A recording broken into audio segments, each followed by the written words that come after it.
Glory give their loyal fans something to cheer about as they all but delete Macarthur's finals aspirations. The race for the A-League League title heats up and some big guns fall early in the Australia Cup. Welcome to the Far Post Perth, powered by ID Athletic. Download the latest football catalogue, idathletic.com, and also Trio Homes if you're looking to build, redesign or renovate. Go down and have a big old chat with Dino Djurbic and the team, or visit triohomes.com.au. Blayne Treadgold is my name, going around the table for another episode. Gentlemen, I believe this is episode 23 for the season, so we've got a couple more to get through. To my left, Neil Sherwin, welcome back. Hello, it's good to be here. Good weekend? Didn't do much apart from watch a lot of sport and play football, so yeah, you could actually say it was a good weekend. Good weekend. Yeah, Jaxon Bassett's with us, mate. Welcome back. Happy to be here. Yes, good stuff. Almost perfect weekend. Almost perfect. We can get into that, mate. Yeah, Don't worry about that. And g'day, Ranson. Hi, Blayne. How are you? Fuck off. If you could only see the grin on Blayne's face at the moment, it's a Cheshire cat grin, but yeah. Welcome to Blayne Treadgold's Leeds United podcast. Great to have these gentlemen. And there you go, all our listeners. Boys, let's get into our good, our bad, and our ugly from the week that was. Kick us off, Mr. Sherwin. Yeah, good. I wasn't here last week to talk about it, so this week I will. It's the Calcio Italiano. Calcio. Yeah, that's coming to Perth. The games, we've got 4 Serie A teams coming. Yep. AC Milan, Internazionale, Juventus and Palermo. And every year people say, should stadium. Well, my response is, don't go. Yep. They're going to bring reserve players. My response is, don't go. It's too expensive. Guess what? Don't go. There's no one forcing you to go. I think it's brilliant because it's a bit like at the moment there's a lot of, I got a lot of gigs and there's a lot of tours that are skipping Perth. And they're going East Coast only, Melbourne, Brisbane, Sydney. They're not travelling to Perth. We're losing out on a lot of things. And this is something that we're getting that the other states aren't. And people are rallying against it and going, this is shit. This is like, every 4 years there's a World Cup. So it's no shit that players are going to be missing. And then the 2 years following that, it's going to be the Euros and the Copa America probably. So you're going to lose players to that as well. So this is no big secret that they're probably going to bring reserve teams. They're probably only going to play their first team for half a game. Deal with it or don't go again, right? So I think it's brilliant that we're getting these teams. It's not Premier League teams, which people had complained about in the past that every year it was just Premier League, it was English football. Can we get something a bit different? There's clearly a massive presence of Italians both in Perth and across on the East Coast that are now going to travel in, and it's the AC Milan, the relationship that has been built, that they're coming back for the third time in 2 and a bit years. It'll be. We're getting AC Milan here 3 times in just in two and a bit years. That's mad. You couldn't have dreamed of that 10 years ago. Yeah. So I think we need to be a little bit more supportive and grateful of this. Again, you don't necessarily have to go, but if there's posts about it, and just don't be negative. Just say like this is great for Perth football or for football in WA. It is not there to grow Perth Glory, right? And that's the thing. Weren't Perth Glory playing well? They got dicked 9-0 last year by Milan. Yeah. Do we really want a repeat of that?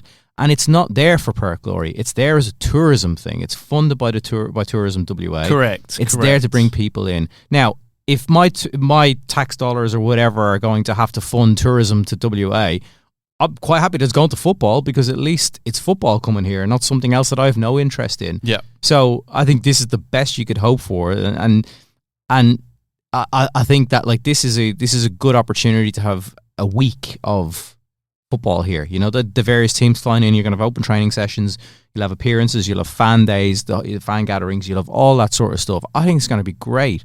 And we complain about having the longest off season in the world, and here's something that can break it up. I think we should be embracing it. And again, if you don't want to go, don't go. Yeah. The only thing I will say is that there should be a formal ban on Mexican waves, because I know that they're going to make an appearance in each of the 3 games as time goes on. But this is great. 4 big Italian clubs. I know Palermo have had their struggles lately and whatnot. But can you guess who I'm most excited to see? Who'll be coming over? Team or player? Person, yeah, player. Person. Zlatan. No, I did the Zlatan thing. I already got my photo with him playing. He signed a shirt for me. All right. We've done Mr. our bit. Worldwide. We've done our bit. Are they currently playing, or are they... No. So maybe is Zanetti still there at Inter? Don't know. Go. Yeah, please. Super Pippo Inzaghi is coach of Palermo. Oh, there you go. One of my childhood favourite players at Juventus. The man who could score a tap in from a yard and wheel away like it was a 50-yard screamer. Would have been good if his brother was still coaching Inter. So Super Pippo will be out here with Palermo. That's amazing. And they'll bring ambassadors, right, as well, like as you mentioned, Zlatan. So you're going to get these names. I just do not see. Can anybody give me a negative to it? No, I don't think there's a negative. And it has been explained to me in a similar way that you just explained it to everyone there. It is a tourism thing. It's not a football thing.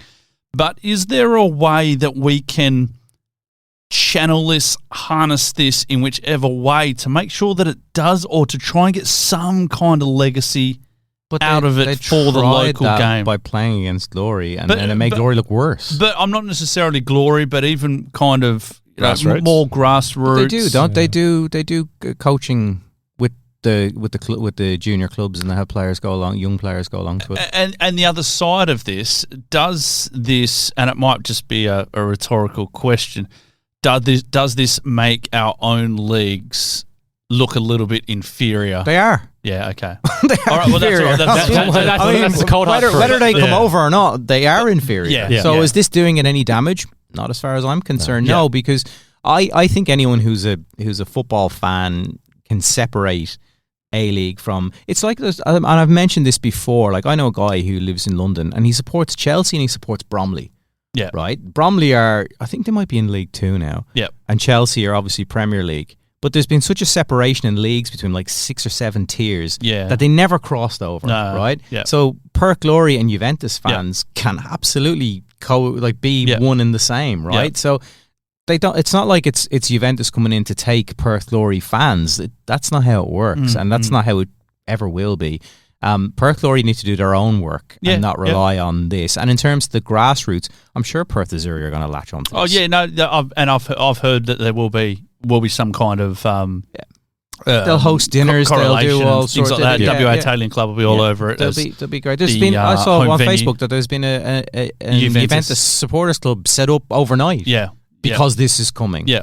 So I mean, I again, if anyone can give me a negative to this other than people wanting to shit on it because it's not the World Cup final. Yeah. I don't have them. Yeah. So for me, it's a very good. And I'm looking forward to it. August is a shit month. The weather's crap. There's not very many reasons to get out of your house. Yep. And every year we're now getting. Yep. I mean, I'm not a huge fan of Italian football. I've got no connection to it, but I don't see a negative to it for people that do. So, I'm excited for good teams. Yep. Yeah. No, good stuff. Jaxon, keep us going. Moving over to Germany for me, historical first. Announced a couple of days ago. Marie-Louise Eta named the interim of Union Berlin, first female manager ever in the top 5 European leagues. They're in an interesting situation at the moment. They're 7 points clear of the relegation zone with 5 games to go, so you'd think they're in a pretty good spot to stay up, but they've only won 2 from their last 14, and their most recent loss was to the bottom side Heidenheim, which is what led to the sacking of the manager and the appointment of Marie-Louise, who has a pretty good record. She's been at Union Berlin for 3 years now, been the assistant for a bit, coached the under-19s to great success. She's been named the women's team manager for next season, and it's only been out a couple of days, the announcement, but already a very small section of fans have made their voices heard, and the sporting director has already had to come out and defend the decision to appoint her as the coach. And I think it's just a bit ridiculous at this point that we're still getting this. The socials on Twitter has been going after the fans as well that have been criticising the decision. Yeah, I've seen a bit of that, and it's completely fair. Yeah, as well from the club. It's good to see. Oh yeah, 100%. And I hope that we can get to a situation and a point in time where something like this isn't made a massive deal. But I guess when you're the first person to achieve something of this magnitude, then it does emphasize and become a lot bigger than it is. But her record speaks for itself. This is not a tokenism thing. She's worked hard. She's had success. She knows the club. And I wish her the best of luck, and I hope that she does well. She's got all the accolades. Do we know of any other female coaches? I know you said the top 5, but do we know of any others, even locally, of men's football? Am I not wrong, Neil, that there was one in the UK a few years ago on an interim basis in one of the lower leagues? I think there was. Yeah. It totally escapes me, but yes, and there was something about it. Yeah. My controversial comment would be... Here we go. No, I don't have an issue with the appointment or anything like that. My thing is, I hope she gets judged as a coach and not as a woman, because I often think that we're very lenient when it comes to critiquing women's football. It happens. We're a bit soft in terms of questioning the tactics, the style play, all of that. The media doesn't go hard on them for football reasons. So as long as that, if she gets sacked because she loses 10 in a row, it turned out she wasn't a good coach. Not that she wasn't a good woman coach, female coach. Yeah. That I think that if you're going to, you have to take the good with the bad, right? That the good is the good news story of appointing her. But like any coach coming in those circumstances, there's a very good chance it might not work out. So she should be held to the same standards as her predecessor, or anybody who else who will be in that. So I'll it'd be interesting to see how it goes. I'm not into any of the misogyny bullshit happens because there's bots and there's keyboard warriors and everything else. I wouldn't read too much into that. But in terms of actual football analysis and critique, she's fair game now. She's put herself into that hot seat. Fair play to her, and I hope it would be great if it did work out and give it two fingers back to the aforementioned. But at the same time, if it doesn't work out, then the critique will be the critiques. It's a bit of a unique situation because she is just the interim for the rest of the season, and like I said, she's already been appointed the coach of the women's team for next year, so it's very unlikely that she's going to get appointed on a permanent basis. And it's a short 5-game spell, which is a very short amount of time to judge someone on, but I just hope they stay up for her sake. Brenton, what's been good, mate? The goals from Gabby Popovic and Arian Sulemani in Glory's win.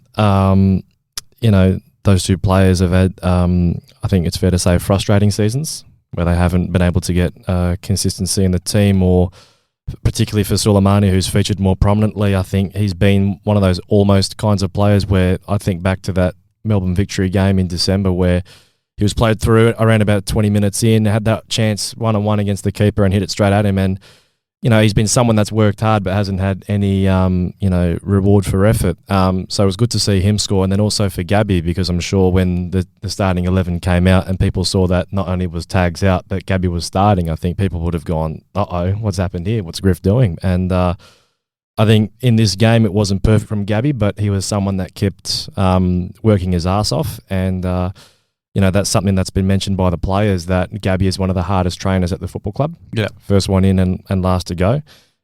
So, really happy for both he and Arian to get on the score sheet and cap off a pretty good performance and result. Yep.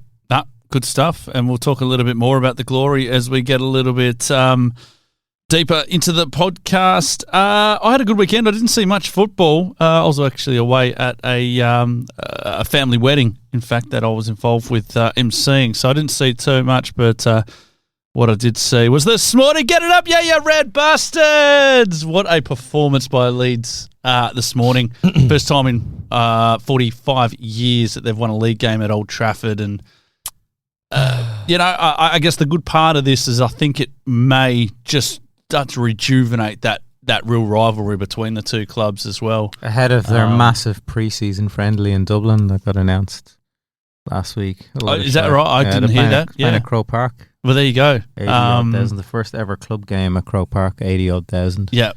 80,000. There's a famous Irish coach, Dermot Keeley, who hates these pre-season friendlies, and when he was talking about one a few years ago, said that it'd be occupied by 40,000 morons. There's going to be 80,000 morons at this one. So just a great performance. I mean, we spoke last week about that cup result and how that should have never happened against West Ham to go to be 2-0 up and then have to take it all the way to penalties and scrape through like that, and 4 or 5 big injuries in a cup fixture. But to be able to back it up, and Okafor and Tanaka. Well, that's Leeds safe. Pretty much. Probably. Yeah. They will be. Yeah. That's so safe. 6 points clear of relegation now. So they'll be safe. It's a hell of a result for us. And as I said, I think particularly for you young guys, because you guys don't remember the big old days of Leeds and Manchester United going toe-to-toe. No. And I think this will rejuvenate. Growing up, that was by far and away probably the biggest rivalry. Well, if you guys can stay in the league, I'm sure we can have a bit more time to develop that or rekindle that rivalry. But unfortunately, when we've tried to, you guys have just not played your part and decided to get relegated. So not much we can do. But, there's always next year if you stay up. It's very different being international fans of the clubs, because I know over in England it would be a much bigger thing with the War of the Roses and everything. But sorry. So it's again similar to the kind of discussion we were having last week. It's very different over this side because we just don't have that. The local knowledge is just not there. So it's very different for us. I mean, for the older generation and the expats, it is. Oh yeah, probably means a lot more for you guys as well with your Kills and your Vidukas in the team as well. Yeah, there was a big connection there between Leeds and Australia, and of course they've been out here a couple of times and that kind of thing as well. Yeah. So I thought it was just a really important win, and I said the good part will be that hopefully it rejuvenates a little bit more of that rivalry. Neil, what's been bad, mate? My bad is actually also a good. It's Arsenal fans and meltdown. Still that? Okay. No, that was last week. But it's gone even further. Oh yeah. From the weekend's loss to Bournemouth. But I was genuinely shocked at how empty the stadium was in the last few minutes. Yes, they were losing, but a point in that game really makes a difference to the title race, because even if City beat them next week and won their game in hand, Arsenal would still be a point ahead. Now, as it stands, if City win next week and win the game in hand, City will go ahead on goals scored or goal difference. So to not stay, first of all, and support the team to try and get a draw, which they were piling on the pressure, they had chances, Gyökeres fluffed the header, and there was a few other things. To one, leave, and then the ones that stayed, booed them off full time. Complete spoiled meltdown. This is panic stations, and you can see it seeping onto the pitch. I couldn't believe that second Bournemouth goal. I was buzzing. But they just looked like they'd ran out of ideas with no Saka playing. The fans were getting itchy and getting on their backs, and then half them left and the other half stayed and booed when they're 6 points clear. I mean, this is wild. It's their first real title shot for a while, and best chance of winning a trophy, the Premier League since the last time, the Invincibles and all of that, I would say. And they're in real danger of implosion, and I'm delighted for it. I did think the City fan, after the goal at Chelsea where he had the bottle and he was tipping it out like Arsenal tears, probably went a week or so too early with that. Yeah. I would have kept that in my pocket until after they beaten Arsenal and then maybe gone with it. But he took his moment, he was on TV, and he's been interviewed since then, so he's having his 15 minutes.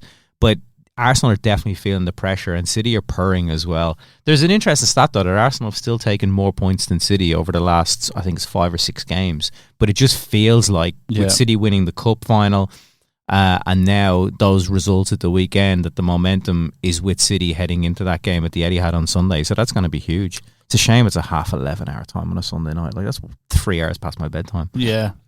I mean, imagine North London if Arsenal drops it and then Tottenham drops.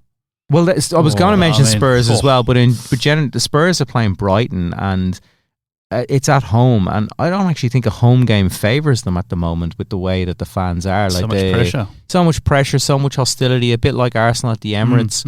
You play away from. I say this: you play away from home, and the pressure's off. Spurs still lost to Sunderland at the weekend. There's just no guarantees with them at the moment, and they've been through 3 different coaches now. Can't get a tune out of the playing group. They're fucked. Yeah. And it'd be great to see a big team go down. Yeah. As long as it's not Leeds. It's a big team. I also wanted to go back and rehash and poke the bear again at Arsenal. I'll tell you exactly why they're worried and why it seems like there's this big shift. And it just boils down to the month of April and how both these managers and their teams perform. So April, for Arsenal, under Arteta, is the worst month that they perform in. They've got a 42% win percentage. And then conversely, you look at City and Guardiola, April is their best month. They have an 80% or just under 80% win percentage. They've won 29 of their last 33 games in April. City haven't lost in April in the league for the last 5 years. Jeez. That tells you all you need to know, is that at this point of the season, this is where Arsenal historically, under this manager, crumble. And conversely, under Guardiola for City, this is where they thrive and this is where they play their best football. And all you got to do is look at the last couple of results for Arsenal, losing in the cup final, losing in the FA Cup to Southampton. They had the win over Sporting in the Champions League, thanks to that last-minute winner. Yeah. And in this game, obviously against Bournemouth, then you look at City and how they've gone, winning the cup final, easily getting through Liverpool in the FA Cup 4-0, and then beating Chelsea 3-0. Didn't concede a goal in any of those games, and they're looking really good. That is why. Also, Arsenal play midweek. City don't. City have midweek off. Arsenal have a Champions League game. So exactly. That's gonna be. It'll be interesting to see what lineup Arteta goes with. They are 1-0 up, so it's not it's not the most comfortable position. They are at home, but again, nervous fans and whatnot. Does he play his full team and then take players off? How does he rotate, knowing that he's going to the Etihad at the weekend? So yeah, definitely. Keep us rolling. Tottenham. They're bad. But I was watching it with the lads from my team, and we certainly had fun watching it. But if you are a Tottenham fan, I think you'd sort of now be having that sort of sinking in the guts realisation that while the whole idea of relegation the last couple of weeks has been, funny, but maybe we'll be all right. Yeah. And now it's like, you're in the zone. Uh-oh. Yep. So, they're on 30 points. I don't think many saw West Ham beating Wolves 4-0 on the cards at all. So, and given the fact that Tottenham have the worst home form in the league by some way, I'd be pretty nervous. I mean, I don't think we saw anything all that spectacular from De Zerbi against Sunderland, but I guess what were we going to expect from the get-go? So, I thought they were pretty poor, and just their big players didn't turn up at all, and Sunderland probably really should have had a couple more on the board as well. I thought Brian Brobby was a total pest for the whole game. Yep. It would be really, I think it'd be seismic if Tottenham did get relegated. A club of, I know they're not necessarily a club that's obviously they don't win trophies, but their stadium was one of the most expensive built. For them to be in the Championship, a club of their size and status, it would be, like I said, seismic, and it'd be really interesting to see what would happen from here for English football. If it does happen, though, it does look like a very genuine chance of happening. I think it definitely will happen. I'll chime in now because it's my ugly for this week. Yeah. And we had a conversation about this about a month or so ago. Yep. I remember you said, Blayne, that it felt a bit like last year where Spurs were just a bit too big and too good to go down. Yeah. Yep. And I've got the table up of the last 14 games, and West Ham have 19 points from that. Leeds have 16. Villa have 16. They've been pretty poor. Wolves have 15, Forest has 15, and they're sitting in 17th and 18th in the league standings. And then you've got Burnley with 8 and Spurs with 5. That's embarrassing. I mean, it's like I mentioned a month ago, is that this is a long period of time. This is not just it's not just a short spell. Yeah. This has been building for a while, and when you look at who they've got to come, 4 of their last 6 are against teams in the top half of the table. And those other ones are against Wolves, who have been pretty good, and Leeds, who have also proven they're capable of beating the best teams. There is nothing that I've seen from Spurs in the last 4 games, and 14 games to suggest that there's going to be a major turnaround. I think the appointment of De Zerbi is a good one. I think he's a decent coach, and if he had a bit more time to turn this around, then maybe we would have seen some different results. But I think it's too far gone now. I think it's too late for them to switch things over. I think that all their confidence, everything is just down at the moment. Romero's injured. You have him crying and Van de Ven crying, and it's like I think they've all realised that I don't think that who wants to be there. I don't think any of their players are really wanting to be there. Well, Andy Robertson wants to be there, but only if they stay up. So he's seen the writing on the wall. He's not going to join them if they go down. No, I think you're right that it's a free fall and they need a reset. Potentially, clear out so much dead wood, go down there, rebuild. Newcastle have done it. Villa have done it. West Ham have done it. And there's teams that have gone even further. Look at Leicester now, bottom of the Championship, and they look like they're going to head down to League One. Just been deducted points as well. Yeah, and Sheffield Wednesday have gone down and come back some of the way. Forest have gone all the way. Leeds obviously went down to the third tier. City back in the day. So no one is too big. And I think De Zerbi, I think he knew what he was doing getting that job because of the length of contract. His reputation won't be tarnished if he leaves there in the summer. If he gets a payoff, or he decides to, or he may stick with it for a year and go in there. Football Manager style, where a team that has a massive stadium in a low league, and you take them over because they got facilities and they can get big attendances in. You can do all of that. maybe he'll have a go at that. But yeah, it's years of mismanagement. It's years of scrimping on players. Yes. It's years of not putting the right bodies around Harry Kane and Son Heung-min to win something of note, apart from obviously Ange winning a trophy. But yeah, in the league, it's been free fall. They've gone from being part of the Big Six or whatever it was to potentially being out of the league altogether. So good luck to them. My bad, boys, is more of an interesting one, and I came across a video with Jeff Stelling on Talk Sport, and I just wanted to paint you this picture in the National League North, of course, the old Conference North competition.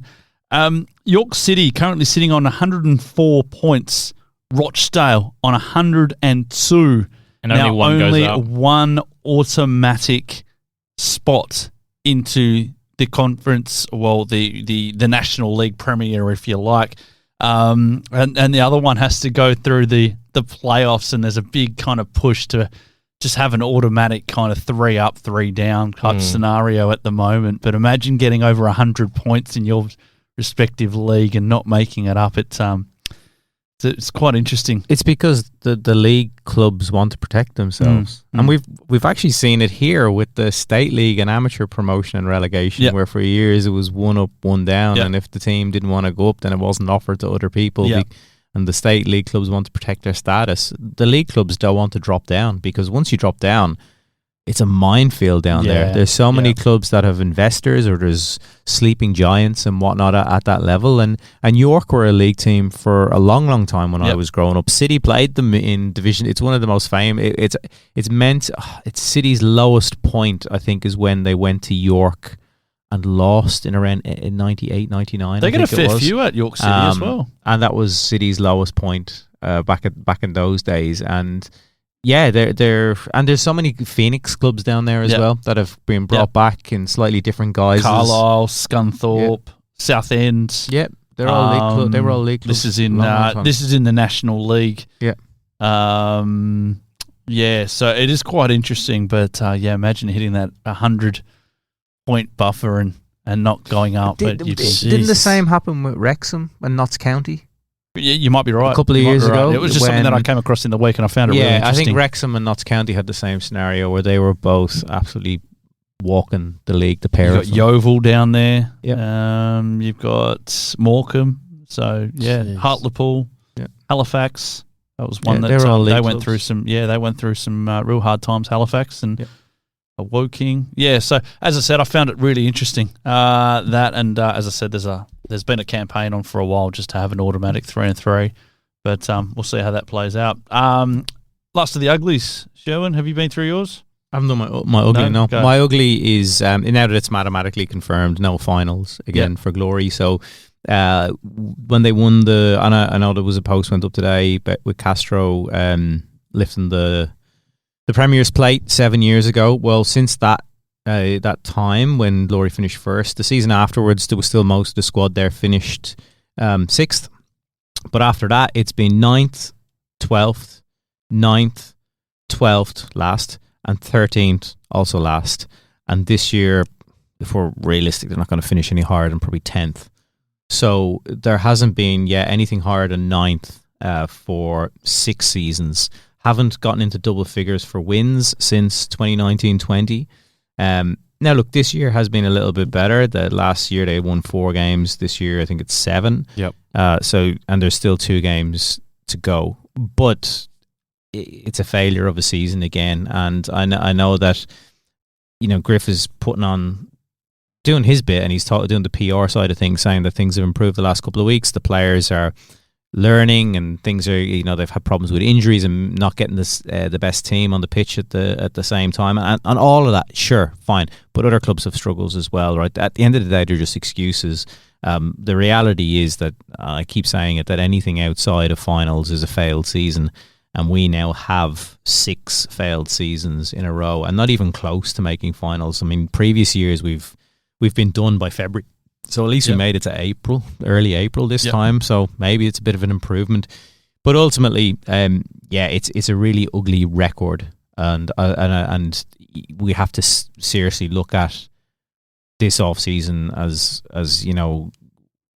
are we doing a full reset again, or are we going to push on with what's in-house? And we might talk about that in the second part. We talk about Glory, because there's some questions that have come in around Glory specifically and Griffiths' future. Yep. But as a record for the club and over the 6 years, it's a disgrace.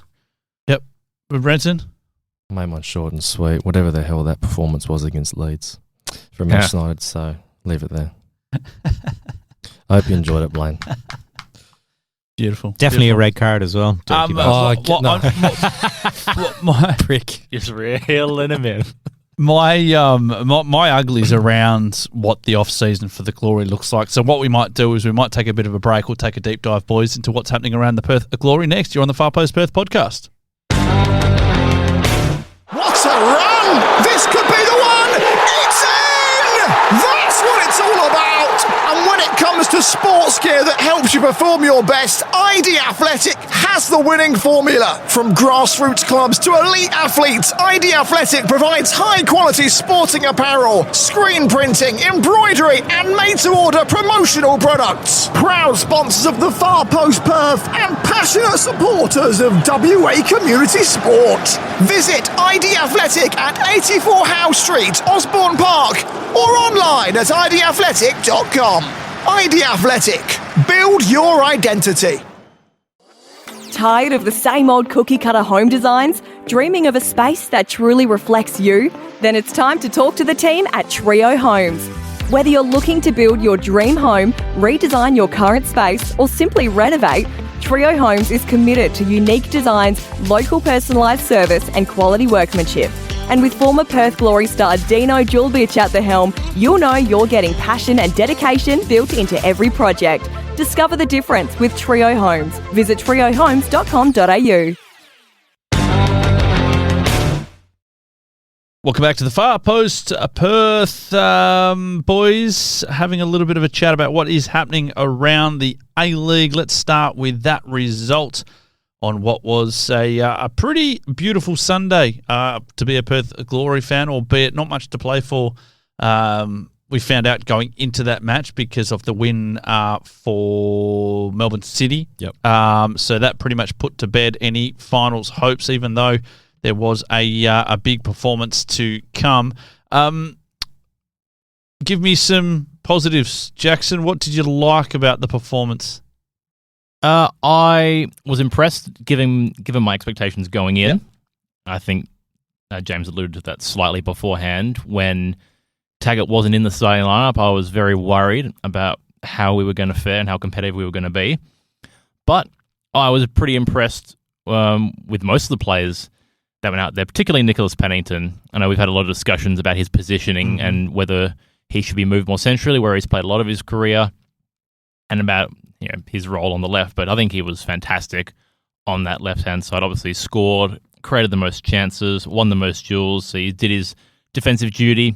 But in the attacking third, the way he was able to just find little spaces and receive the ball was very impressive. And I thought the passing in particular was quite impressive as well. I know James showed me some footage earlier about the ball progression from the back, and a lot of the time we've been critical of some of the decisions, particularly going long when there was potentially other options to go. But I thought the way they moved the ball and were able to make line-splitting passes was very impressive. And we've seen some signs of improvement in the last couple of games. When we had the trip to New Zealand, those two games, we barely had any chances or any meaningful chances in those two fixtures. And in the last three games, we've had a combined 28 shots in the box, and we've registered over 1.5 XG in each of those games. So I've seen a little bits of improvement in the attacking thirds and in the attacking phases. Whether it's something that's going to be sustainable is always an important word to use. Not too sure, given that obviously the stakes aren't as high.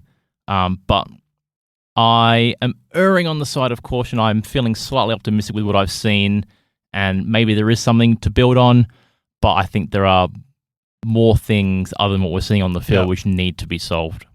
There was quite a couple of really poignant questions that were brought up at the press conference, I thought, and I think it might have been Ben Smith, and he talked about the different positioning this week with Jody Abreu and Freeney really kind of finding some different spaces.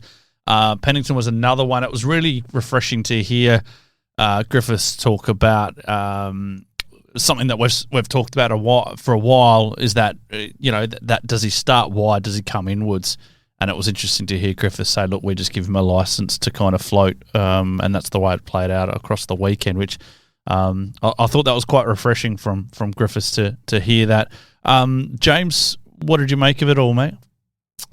I think we've seen variations of this performance and result before. So what I mean by that is that if you think back to the Mariners home win or the Melbourne City away game, or even when we played Macarthur away in late November, we've seen this kind of performance before. The problem has always been sustainability, replicability, and evolution, and that's sort of what I wrote about today. And the piece got put out, and obviously there are a few bits of feedback from people. Some people agreed with it. Others thought that it was maybe not the right decision to criticise what Griff is trying to do with our style of play, given the supposed handicaps that he has faced. But I think for the game, as Jaxon alluded to, there were some moments where we played some better football in the second half, though I still think our behaviours and our habits are still quite inconsistent, because the boys can play football. They can play, and there were moments of that. But because of our natural inclination to just go long and try to rush things and not try to build when we're more than capable and our players are more than capable of being in those situations, it just makes the games quite scrappy to watch, and you're relying on moments of chaos and you're not reliably generating a lot of clear-cut chances. And that's why it's sort of an anomaly in the second half, in that we had, I think, 11 shots and 6 on target. We don't normally have that kind of conversion at all in our games, because we're often shooting from bad positions or we're not creating good chances to begin with. So it was positive in this game, but for me, we've seen about 22 games, including this, of Griff, and I'm not allowing this game to totally influence how I viewed the broader sample, because I still think there are some pretty serious questions that should be asked. Sherwin? I thought Nicho Pennington was brilliant, and I think he has to be a priority re-signing in the off-season. He's out of contract, and he's of a good age. He's surely has to win the MGP for me. For me, it's either him or Caltac. I would have Pennington. Yep. I know he missed a few games, but I think what he's done, chipping in with goals and the energy and the drive in a patchy attack, he's been superb. If he doesn't win it yet, probably top 2 at worst, but he has to be a priority re-signing, given his age profile, that there are a lot of young players in and around, and we're probably not going to attract amazing players come this off-season. So I think his performance again, just when he's fully fit and he's given a license to play, he's playing out of position, he's doing what he's told, he's firing up the crowd, he's leading by example. I think he's been absolutely brilliant. And he was a priority re-signing for me, without a doubt. And I think the last 2 games, I would like to see a bit of rotation in the teams. I know it's not going to happen because Griffiths is playing for his job, and that's a question I'll come on to in a second. But I'd like to see a bit more of, Labib, and Lizalowski wasn't in the squad, and there's a few other. Maybe Sulemani gets a start. Popovic got his, took it. You give these players the last couple of games to see if they've got something, because we need to see what we're going forward with, because some of them definitely won't cut it and need to go, and I think there's probably a few, and it won't take a genius to work out who they are, that are already most likely being shown the door because they haven't featured for months. So I think there's going to be another high squad turnover, but in that turnover you can't afford to lose someone like Pennington for me. Yeah.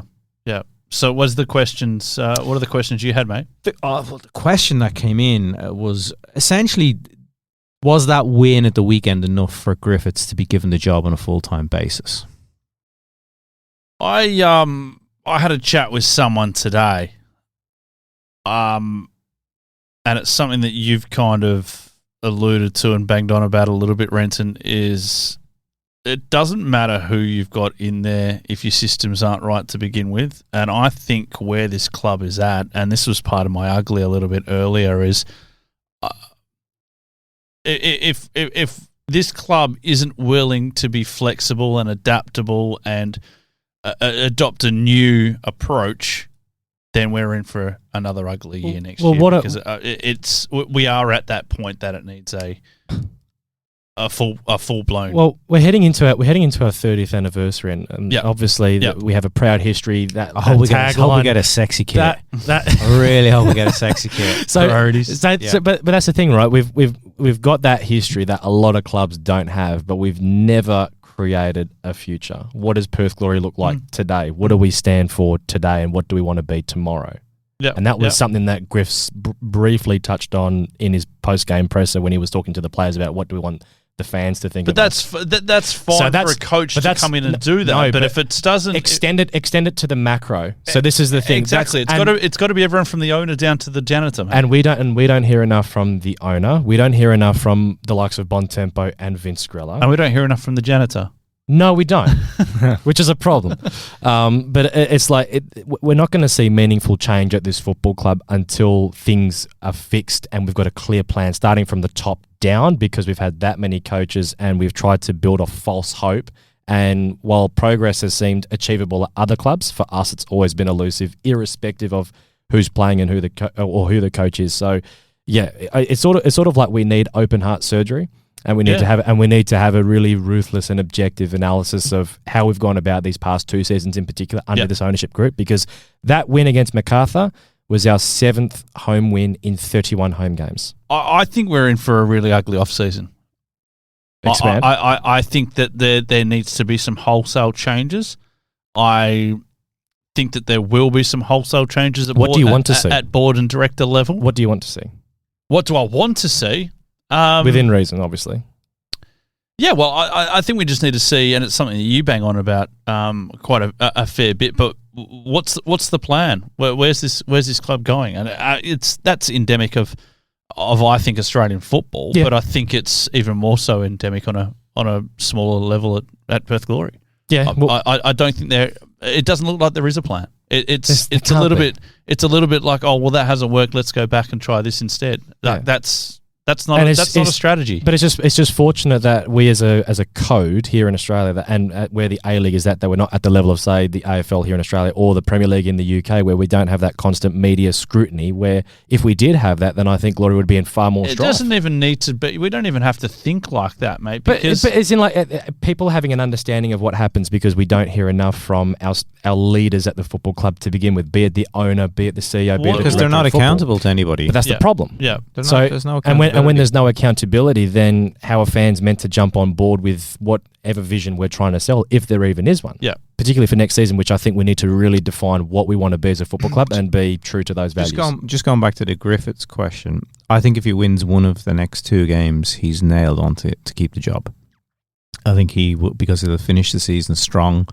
He's the cheap option. He's the easy option. And if the players are buying what he's selling, and a bulk of them are going to stay next year, it makes the decision. But easier. Would he want to stay? Absolutely. I think he would. I don't think even in a broken system. How many senior jobs are there in the league? Well, that's true. That is the if other he doesn't side of take his opportunity, if he goes, nah, it's all right. Like genuinely, like no disrespect to him, but what other club is going to give him a chance? No, in the A-League. Yeah. The problem though is this is his shot, and he's known that from day one. Well, that's a good point. The problem about that strong finish though is that was part of the club's tagline for keeping Driller last season, where they said that we won 3 of our last 4 games, and then we fucked up the preseason, then we sacked him 2 games into the following season. So that's the thing I'm concerned about for the club. If we do our review and we come to that conclusion, well, all he needs to do is win one of the next 2 games. I'd hate that if that was our mindset. I would be 7 if he wins one of the next 2.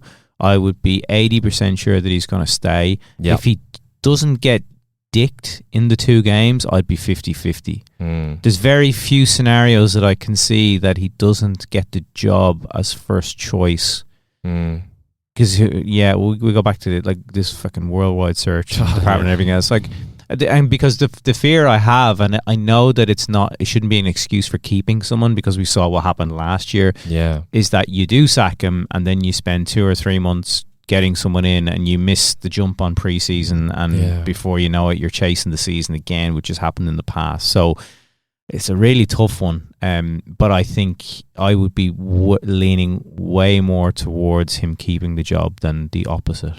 I'd actually like to see a little bit more come out at CEO and board level. Yeah. And look, Anthony Radic, I'm a big fan, but Anthony's almost too nice at times, and I feel like we need a big, almost a bastard in there to try and say, right, this is what we're going to do, this is how we're going to get there. Let's get around to do it. You can even branch that to Stan in a way, because there's. I'll say it personally because I've also criticised him, but he's also one of the most generous people that I've had the opportunity to talk to. So it's like, do you have ruthless winners at this football club that are ready to do anything and everything to get us to the very top? Are they ready to make hard decisions? I'm not sure we have that. Yeah, I don't think we do, and I think that that was emphasised by keeping Zrilic last year. The tough decision, like a ruthless club would have just booted him and not given him that chance and said that you guys got X amount of time in pre-season to rebuild, rather than leaving it a game or two and they're going, oh shit, we should have done this 4 months ago. That's why I don't think they'll make a hard decision. They will make the easy decision, which is Griffiths has done enough to warrant another season. And a few months ago I wouldn't have been against it, but I just haven't been wowed. But looking even further ahead than that, we keep, hypothetically, we keep Griffiths.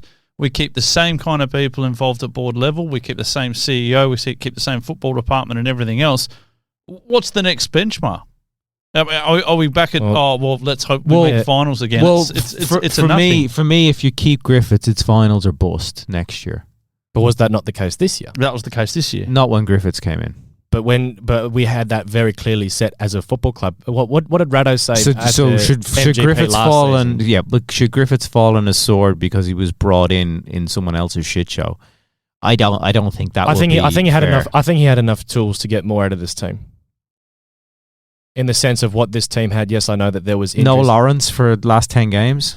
Well, you brought in someone in Tavia who, look, I know the MPL is a there's a bit of scale and difference between when you bring them up, but I think in terms of creative numbers, I think with Pennington, I think there could have been more experimentation done, and I think there could have been a greater adherence to a philosophy. Because if he was going to be a possession-oriented coach, which is what he said from the very beginning, and he had that dogmatic view that we're going to play this way, and we didn't get the results, that's fine. But I just think what he did do this season, we didn't see enough, and I think we dropped a lot of winnable points. We did, and he said it himself in the recent press conferences that the team has not been as defensively sound as he would like, because he's a defender first and foremost. He wants his team to be solid. They've conceded a lot of soft goals, and that's absolutely true. So I just don't think you can hold him to account when he didn't have a preseason and he came in a couple of games in. If you just say he hasn't done enough, fair enough, but there's a little bit of leeway he has more leeway than someone. But even like if you're going to strip it back to just points per game, it's well below average. It's crap. But the question, crap compared to the previous 2 years. Though it's actually improved. But that shouldn't be the standard, though. Given that, it shouldn't be in any valid discussion using Stadge or using Zdrilla. It should be the ownership group, to be honest. It should be. You know, this is full season 2. No legacy issues. No receivership. No. So it's on the it should be on the ownership group, which we do not hear a lot from. Oh, I think it's a shambles. We've had the radio silence. I mean, I didn't expect much, but even then, what's that meme? Our expectations were low, but holy fuck. Yeah, that one. Yeah. I mean, it's really applicable, because I would have thought heading towards the end of the season there would have been and I know we don't read too much into them because we load them under Sage, but letter from the chairman, or just a fucking, a video or something, or anything. We had something from Grella and Pelligra in the back end of last season, and Grella said words to the effect of, while my name is attached to this football club, we will never be finishing bottom. Yeah, but Stan said we're going to win the fucking lot, and here we are. I know. That's again, we've got a common theme here. They definitely do need to hold themselves accountable and do a review. I don't think that Griffiths, it would be fair for him to be the fall guy for it. He should not be the only one. No. I think if Griff goes, so should the people that appointed him. The biggest problem is 100% our environment, because you can bring in any coach, you can bring in any players, and it was sort of the analogy that I was saying before about, if you give me Gordon Ramsay ingredients, I won't suddenly turn to Gordon Ramsay. Yeah. So that's the point is, we need to have proper top people at this football club, because I don't think there has been enough measurable progress. Need a system for people to buy into. Correct. And it's like we're not relevant on the Perth sporting calendar as well. Because our last home game is occurring at the same time, and as you'll never never be relevant why you don't have a strategy to get yourself any and you better. don't win games. Yep. Well, I also think that it games. extends beyond the football pitch. And the other thing I wanted to mention was the fan stuff at the weekend that we've had lots of comments and pushback on about people being booted for taking their shirts off. I wasn't there. What intel do we have? Was that people took their shirts off and security went nuts? Is that the long and short of it? James's mates have just released another statement. The FRG. Oh. Going back to what you were saying, that's what I've heard is that there were some celebrations, shirts were taken off, and then people were stormed in, evicted. Whether there was anything going on before that, not too sure. So the latest is, the FRG met with VenuesWest today to discuss the issue of fans removing their shirts during matches. We made it clear that this is a long-standing part of active support culture, both here and across the game more broadly. Yep. And VenuesWest were very receptive to the points you raised. Now, yes, I mean, we have a different culture here and whatnot, but you look at Newcastle, all those big lads with the tattoos, and you see them all. Your man from Portsmouth that always he used to have the top hat and everything. One of the most famous Glory photos is of Caveman with his shirt off. Yeah. So this and the Wellington fans, right? They do it in the 80th minute when they're winning. They take the shirts off. I mean, look, it doesn't look amazing on TV all of the time. But it's just people taking the shirt off. Like, there's no harm to it. It comes back to this lack of understanding, this over policing of people having a good time, and that sort of stuff just is making it even harder to keep people and attract them. Where's the club statement? Where's the club coming out and saying, we are investigating this? If that's which point it's at. But we've just not had that. We're having enough. discussions. We've not had that enough. Let people let people know where it's at. Yeah. I think that there's going to be like a planned minute where shirts come off in the last home game. Everyone is just gonna you'll be on the commentary box. You'll be up there and you'll be waving your shirt around. But that's what I think there'll be the two fingers to security, is that they can't kick us all out. So the whole shed will just be shirtless and it'll filter. I think that it'll happen. I mean, I'm not planting seeds here, but I think you are. But if it was up to me and I wanted to give a two fingers to security who are being dicks to me, I'd get everybody to take their shirts off in the 25th minute or something and go for it and be like, fuck you, it's the last home game, we'll see you in October. It's just, I mean, it's just, I'm with you, it's just unnecessary. I just don't see what could be wrong with it. There's been lots of issues with security this season. There has been. And it's been a constant problem. And I'll just say on our end at the FRG that our chairperson Kim has been doing a lot of work and talking to them and trying to work on solutions. So it's that for me is another priority for next season as well. Getting that right. Yeah. There's a lot of things going on and off the pitch where, to Blayne's point, there's potential for a bad off season again. But my original ugly earlier on was around the results and the finishes. There's just not an on-field incentive for people to get behind the team, and we know that Perth is a city that backs winners, right? But Wildcats didn't make finals, drop off in crowds. Eagles have been shit, drop off in crowds. It happens with the biggest and most backed media-wise sports teams in our city. Of course it's going to happen to Perth Glory. We just have to work a lot harder to get it back, because we don't get the leg up, we don't get the propaganda, we don't get all of that the other teams do get. And the club are not helping the likes of us who want to promote. We do this for free. Like, we want to get people out to Glory. I like going to games. I like to go watch my local team play, preferably to win. Yeah. But I'm not somebody that needs convincing to go and watch them, because I'll go and watch Glory if they're losing 10-0 every week, because I'm a tragic. Yeah. Not a lot of people are, and we're competing against all other codes and everything else that comes out as well. We've got the rugby league coming next year, which I have minus interest in. But it is going to be a competitor for both Glory and the Force. Yep. We'll see how it all goes. Boys, let's move on to some other results across the weekend. Friday night, Mariners drew 2-2 with Brisbane. Auckland 2-2 with Melbourne. Victory. It was 3 draws on the trot when Newcastle drew 1-1 with Adelaide. And a little bit later on, the Sydney Derby Mall crowd issues, from what I'm hearing at that one. Bit of was the crowd issue that there was no one at it? Well, and hence the question, while it needed to be so heavily policed. Jesus, yeah. And it comes down Meanwhile, up the road in the NRL, they were beating the bejesus out of each other there with zero security and police presence. So. But there was a very valid point made around the Sydney Derby, just quickly, that we're oversaturated with these games, right? 100%. You have the first game of the season, everybody's pumped up for it, and it's done in the first round or two, and get a good crowd, go out there, everybody's positive because it's the start of the season. Then you got one mid-season, the reverse fixture or whatever it may be, where the teams have probably settled down a bit and there's still that bit of hatred. Was that the Ryan Fraser game this season when he first came in and joined Wanderers and he scored in then they lost 4-1. Yeah, and then this game, Wanderers are shit, bottom of the league. That was shambles. That was an ordinary watch. There's no incentive to go there. It's not like there's nothing riding on it. And I think that it's a massive, broader can of worms. But if we had expanded the league and the teams only had to play each other twice, all of a sudden you just have that home and away, and your home game is your one chance to be the home team against your rival.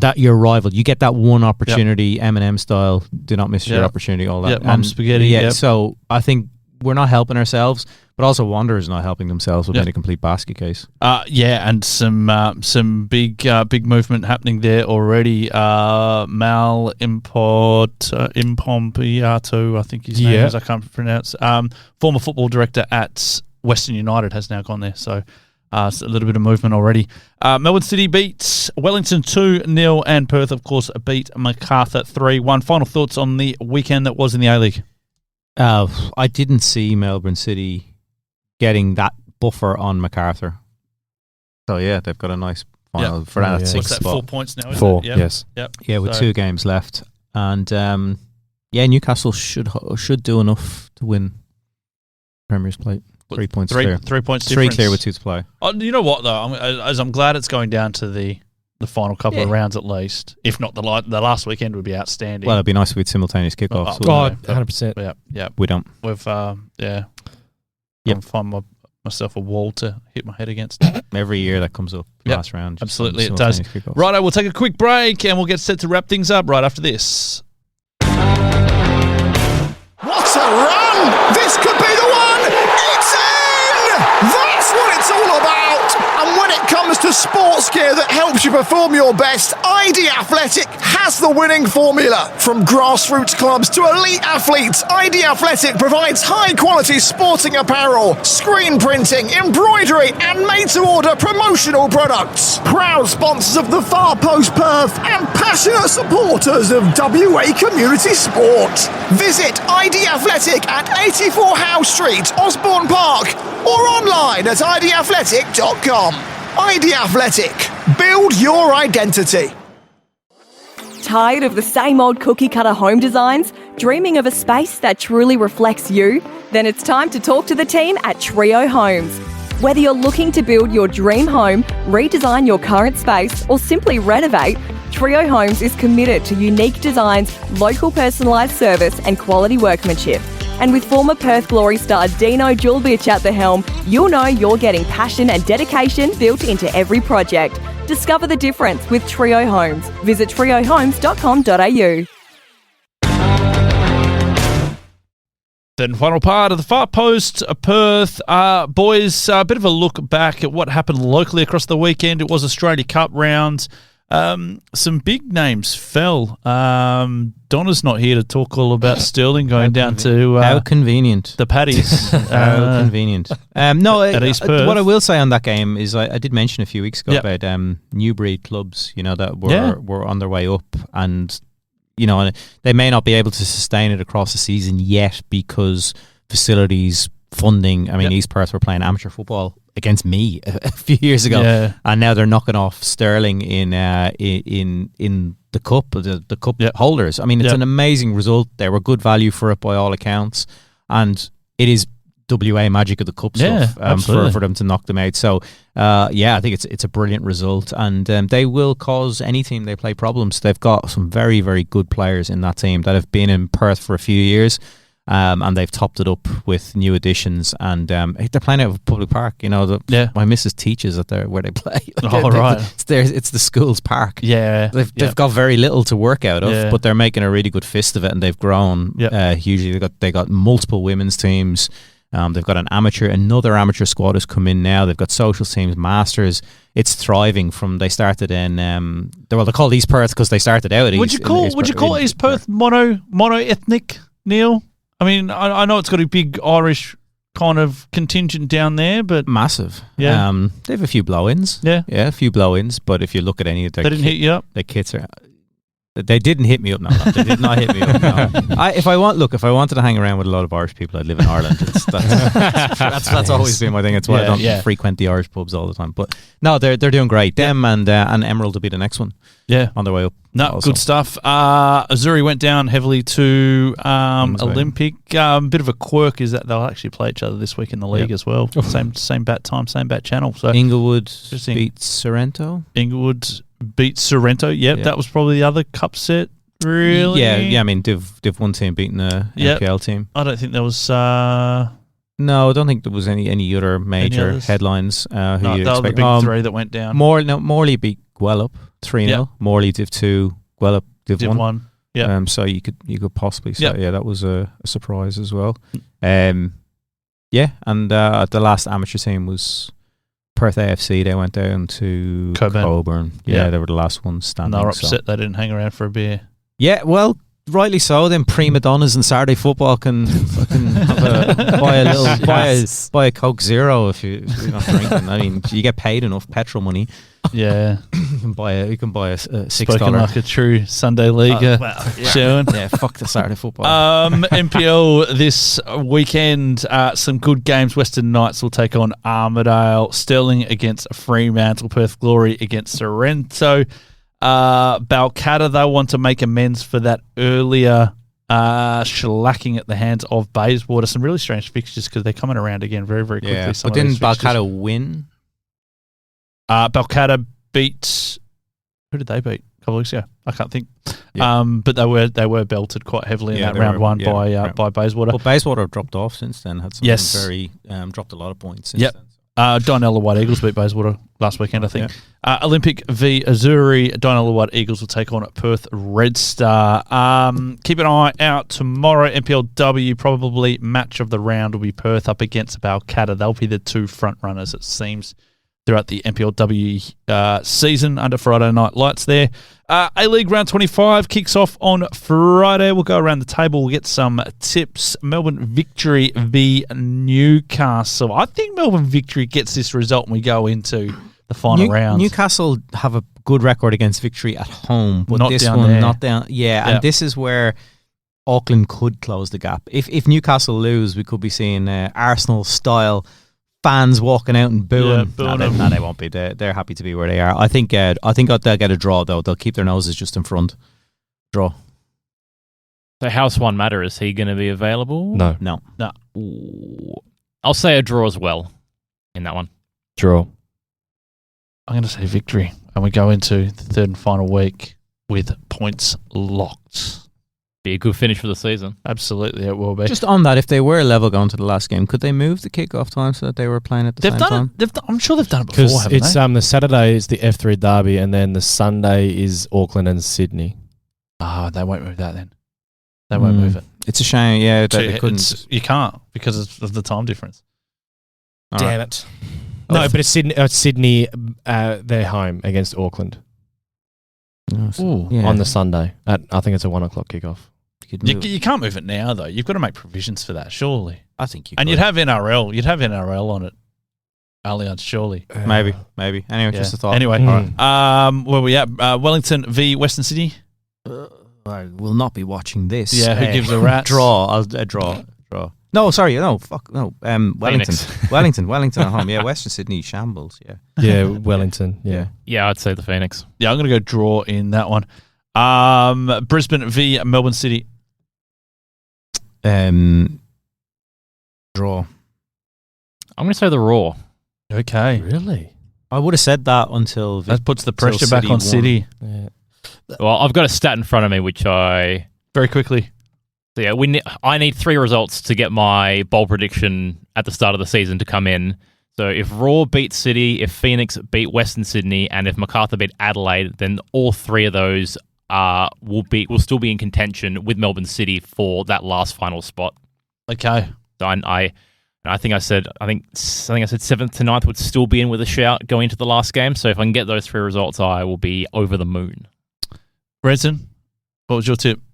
City, Brisbane stink. Yep. Cool. I think City will win, but I would like Raw too, just to make it interesting. Does Perth get anything away to Sydney? No. No, I don't think so either. No, I'd like to be positive, but I think Sydney's The got it covered. worst record head-to-head in the league. We've never won at the new Allianz Stadium. Yeah, that was a stat the last time. And they I think played, I think so. Yeah, I think we've only won there like 3 times in our history, or something stupid like something that. like that. If we had a fully fit team, probably, because I don't think Sydney have been awfully convincing under PK. But yeah, I think I Sydney. mean, they're talking about Taggart being back, but I don't think they'll make. I don't think he'll travel. Leave him here and let him play in the Brisbane game. Yeah, I think that will be. Yeah, I think he's and Auckland v Central Coast Sunday. Auckland will get it done. Yeah, I think Auckland. I concur. Auckland. Auckland for me, and finally Adelaide v Macarthur. Adelaide will put the final nail in Macarthur's All right, coffin. so that is it for them. There goes my prediction of them winning the league. I'll say Macarthur. Millet lights a fire under them, and they somehow keep their. It'll be a hopes pretty alive. lukewarm fire. I think Adelaide. Yeah, he did speak very softly in the press conference. I thought he'd be a bit more, Nice. bit more upset. Yeah, but I think Adelaide will play some sexy football and make it a good one. All right, boys. Any final thoughts before we wrap things up? No, we got one more home game, and that's it for the year. That's it. 2 more podcasts. Yeah, in podcast years. Yeah, in podcast weeks. years. Yeah, that's all. not going to come back for the World Cup. No, we will. I think we'll do something. We might do something. Yeah. For the World Cup. If there's any sponsors that want to throw a bit of money at us. If anybody listens. Hello? Yeah. Hello. Is anyone there? No, I'll be at the last game. It's a Saturday night game, 6:45 kickoff. We'll preview it at 7. What? 7:45. 7:45. Yeah, it's a 7:45. Love this late night vibes. Way past La my Liga bedtime. vibes. But no, I think one last ride Yeah. for the season. Yeah. Maybe Griff's last game. Maybe the last game for a few of the players. All that, you might get an idea of who's staying and who's going by their farewells at the full-time whistle. We'll talk about it next week. But yeah, one home game left. Beautiful. We're done until October. Big thank you to ID Athletic. Big thank you to Trio Homes. Thank you, Neil Sherwin, Jackson Bassett, and James Renton. A big thank you to you, all of our loyal listeners who tune in, week out to listen to our nonsense. Don't forget to tell everyone about the nonsense that is the Far Post of Perth, now available on Spotify, on Apple and YouTube Music. Enjoy your football. We'll see you next Tuesday.